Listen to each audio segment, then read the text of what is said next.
Hello everyone. Since we will be using Microsoft Project for this class, I wanted to share with you this brief and quick tutorial on the basics of using Microsoft Project. When we first open Microsoft Project, we are presented with options to either open a blank new file, or open an existing template, or open an existing project file. And for this video, I want to open a blank project so I can show you everything from scratch. And this is the view we see when we open a blank project.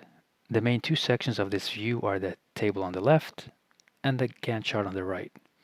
So in this table, we will enter our work breakdown structure, or WBS for short, and this basically is data like the different task names, the duration of each task, the start and end dates, which person the task is assigned to, and so much more. Then on the right side, we will see some graphical representations of the information we just entered in the table on the left side. Now you can hover your mouse over this dividing line and then click and drag so you can resize the view as you like. And by default, we see these columns like the task name, duration, start and finish date. And to add a new column, you can simply come here and click on Add New Column, then choose from this pre-built list. Or you can right-click on any column header, then choose Insert Column, at which time a new column will appear to the left of the current column. And you just need to choose from one of these pre-built column headers, or you can even type any name you want. And to delete a column, you simply click on the header to highlight, and then just press delete on your keyboard. Now, you can also move columns around. You simply need to click on the column header, wait until the cursor changes to the four opposing arrows, then click and drag to where you want it to go. Now let's switch our focus to the Gantt chart on the right side. Here we can see a timeline with dates and the days of the week. And here we can see columns in white, which represent the working days, while the gray columns represent the days off. So right now we can see that Mondays through Fridays are in white, while Saturdays and Sundays are in gray. And you can move along this view by moving the horizontal scroll bar right or left. And you can also zoom in and out using this zoom bar at the bottom right corner. And before I start entering in data, at the very top, we can see some menu tabs like File, Task, Resource, and so on. And then just below that, we have what is called the ribbon, which is divided in different groups. So let me go ahead and start entering some data. And I'm just going to expand this a bit more so I could see more of my columns. So under task name, I'm going to start by typing the different phases of a project. So I'll start with define, and then plan, and then execute, and then close, and then project completion. All right, so all I did now was just I enter in some task names. Next thing we need to do is we need to give it durations. So duration is how long does each task last. So if you click on the duration cell, there are two ways you can enter in the duration. You can either type the number, say for example 5 days, and then hit enter, and then it automatically fills in 5 days for us.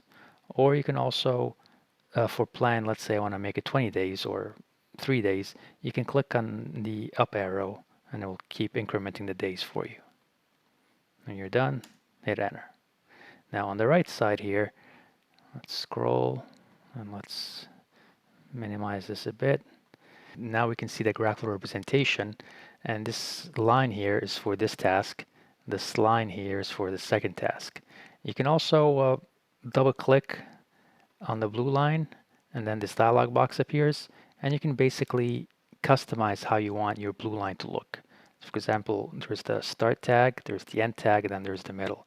So the middle, for example, the shape is this, the pattern is that, the color is this. If you want to change the color, you click on it, choose any color you want, and here it gives you a preview of what it's going to look like. So if you click OK, now this changed.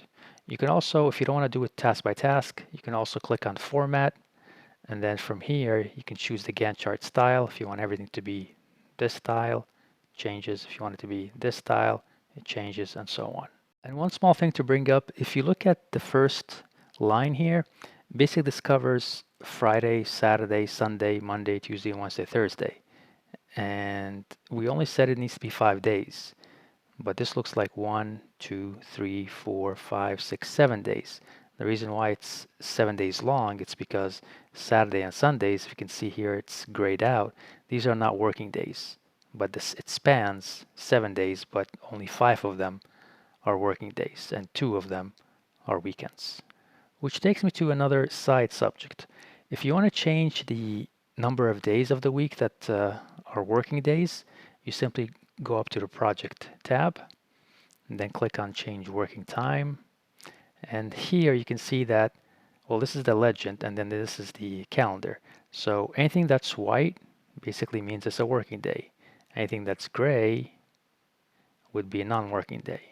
So if you want to change that, you basically click on the Work Week tab, click on Details, and here you can see that on the left we have the number of days, or the name of the days, and then here it says use project default times for these days. Well, I don't want to use the project default because on Sundays there are no working hours. On Monday we have 8 to 12, 1 to 10, and then we have that for Tuesday, Wednesday, Thursday, and Friday, and then we come to Saturday, and boom, again it's empty. So I want to change, for example, the project so that people do work on Saturday and Sundays, so that means it's a 7-day working week. So to do that, you click on this set days to these specific working times. Click on that, and I'm on Saturday now, so I'm going to say I want to work from 8 and to 5. Okay. Now if I click OK, now I see that my Saturdays have turned white because it's a working day. So if I do the same thing now for Sunday, click on set date. Let's make this also 8 to 5, and then hit OK. And then once I hit OK, now you see that for Saturdays and Sundays, there are no more gray columns anymore. So now I've turned my project into a 7-day working project. Sometimes that's necessary, sometimes it's not. But by default, project always launches with 5-day working days with Saturday and Sundays off.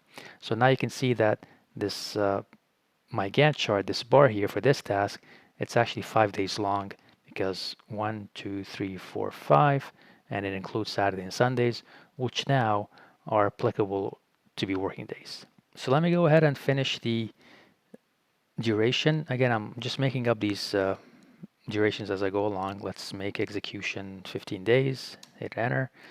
Closing, let's just make it 2 days, hit enter. Now for project completion is actually a milestone. And milestones don't have any durations because they're just something that happens. It's an event. It's not a task that takes a number of days or a number of anything. So to note this as a project milestone, all you have to do is give it a 0-day duration and then hit enter. Now notice when I do that, there's something different here. The milestone in the Gantt chart is illustrated by this diamond shape, and it gives you the date of the milestone. Now by default, the start of any project is the day that you are starting this project file, which again is for example, the 26th here. But you can also change that, or you can specifically give the start and finish dates for each task. So I'm going to click on start, pull down arrow, choose the day, and then because we already said it's 5 days and we started on the 26th, it filled in the finish date for me automatically. Now, in project, a lot of the steps are sequential. For example, we don't want to start the plan task until the define task is finished. And there are multiple ways we can do that. One way is, for example, if we just expand this a little bit, we have a predecessor column. So what this means is I want to say for my plan to start, I want to wait until my define is finished. Okay, so what I'm saying is this task does not start until this task starts, which is task number 1. Again, number 1 is this task here. And you can also see how it's given in the Gantt chart. There is this arrow here that says, well, this task is going to start after this task is finished. So this is called the finish to start relationship. And there are different types of relationships in Microsoft Project. This one is finish to start. Once this task finishes, this task can start. So there is a dependency here. I'm going to do Control Z so I can undo what I just did. Okay, so we're back to they both start at the same time. Now, if you want to do the dependency in the Gantt chart, all you have to do is just go up to this task, click on it, and then drag. And you can see now there is a link icon. And I'm going to let go right over this task here. And when I let go, now it creates the dependency again. And again, you can see here that it populated the predecessor for me. So that's one way. Another way to do it. I'm going to Control Z again. A third way to do it is you just basically click on highlight the task that you want to link. Then up in the Task tab, under Schedule group, hover over this link, the selected tasks, and then just click on it. And it does the same exact thing again. It adds the predecessor. The task number 2 is a predecessor for task number 1. And then you can also see in the Gantt chart that it did the same exact thing. So one of the beauties of Microsoft Project is there's different ways you can do the same thing. So whichever you feel comfortable with, the end goal is the same, but the path to it could be different. So let me go ahead then and continue linking all the tasks together. And again, I'm going to make them all the finish to start. So I'm going to come to this task here, click, and then drag to the next one. And then I'm going to come to this one, click, and then drag to that last one here. So if you scroll your bar all the way to the right, now you can see that they're all linked. And then here you have the predecessors as well. All right, now another thing that's common in Microsoft Project is that you can also delete tasks. For example, say you don't want this execute task. So you just basically click on it from here, it gets highlighted. And then you can click on delete on your keyboard and now it's gone. Or another way to do it is you can right click and then say delete task and now it's gone. If you want to add a task, you can also right click and then say insert task. It's going to give you a brand new line and you call it sort of after the define, plan 1 and then hit enter. And then you can again populate the duration of the days. Let's make it 6 days. Okay, and then you can give it also a start time and so on. Now, if I wanted to include the project duration, which is the total project duration, I need to add a line that is the summary task, and then under it would be these 5 lines. And the quickest way to do that is you go up to the Format tab and then click on Project Summary, and boom, it adds a summary task, and then under it we have the different subtasks that we were dealing with. Now for our week 1 assignment, it's basically asking us to create a very simple Microsoft project file with these tasks in it. So all we have to do is, and then start typing in the task names, and they need to be in order. So for example, they're listed here as executing, closing, defining, planning, and project completion. But in a typical project scenario, we always start with defining first, and then we do the planning, and then we execute, and then we close, and then we have a project completion, which is just the milestone. So let's go ahead and enter in this data. I'm going to start with defining, hit enter, planning, hit enter, executing, hit enter, and then closing, hit enter, and then project completion, hit enter. And again, just follow the number of days here. So for, let's see, defining is 14, 21, 40. So come here, type in 14, enter, 21, enter, 40, enter, and then for closing, 7 days, and then for project completion, it's 0. All right, so let's take a look at what happens on the right here. Again, this is our WBS, and then the Gantt chart is on the right. So each task is now illustrated with this bar. And then down here, we have what looks like a diamond and then a date. And basically what this means is it's a milestone. A milestone is anything of 0 duration. So that's really kind of it what's for week 1. I'm going to go kind of beyond that just to explain more of what Microsoft Project does for us. We now need to bulk up or organize or group all these tasks as a whole project, because right now we don't know how long this project is. And to do that, all we have to do is go up to the Format tab, and then on the right side here, click on Project Summary Task. And from here now we can finally see that we have a summary project task, and then everything under it are the subtasks. And we can see that it starts again today, which is when I'm doing this video.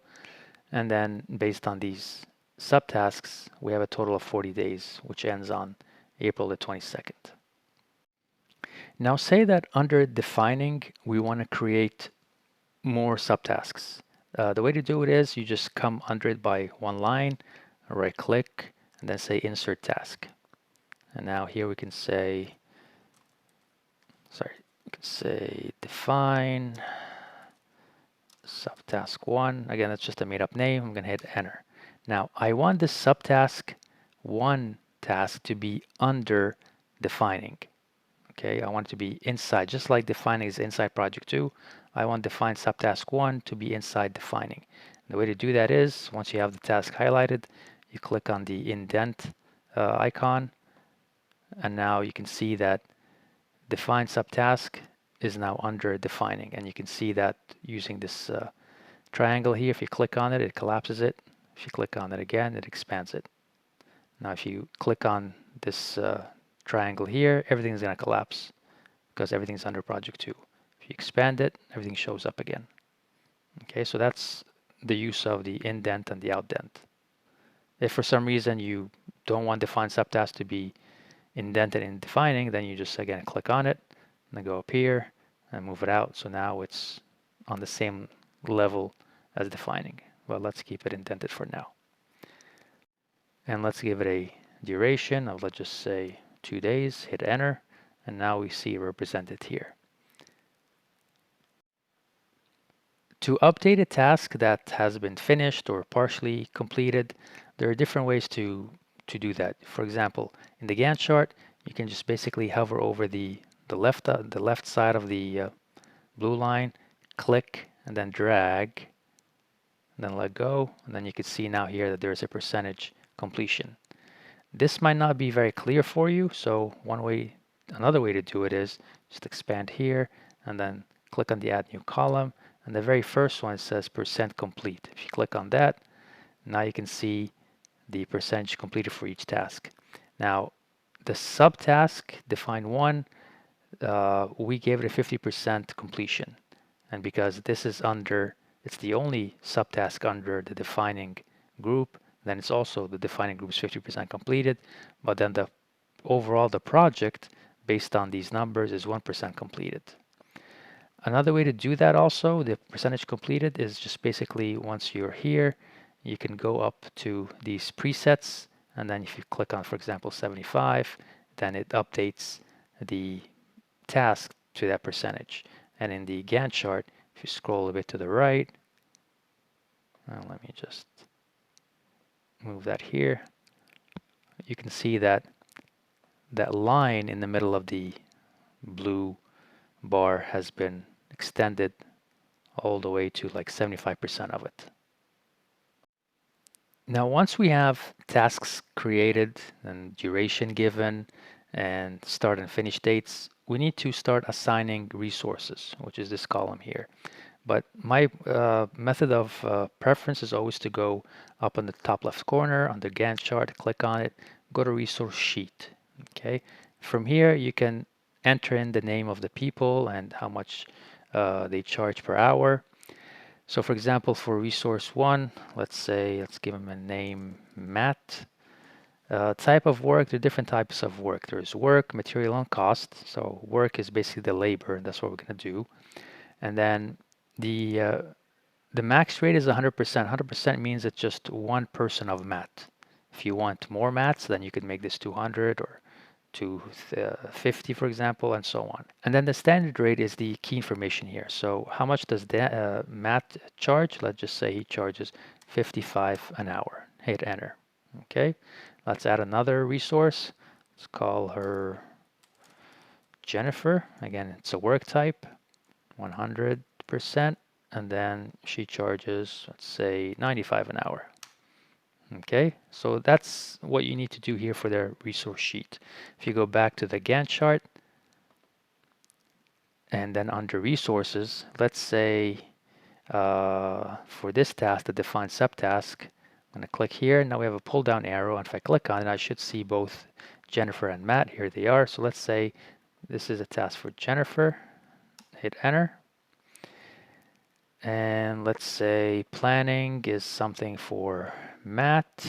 Hit enter. And executing is something for both of them. So it's Jennifer and Matt, and hit enter. Okay, now I don't see the costs associated with these things yet. So I'm going to click on add new column. Then I'm going to type cost, hit enter, and now I start see numbers populated. And this is all based on the fact that in my resource sheet, I created these two resources and I gave them standard rates. Now, the fact that Jennifer is in red and Matt is in black, and specifically Jennifer has a red man icon, that means that Jennifer is being overworked. She's being over allocated.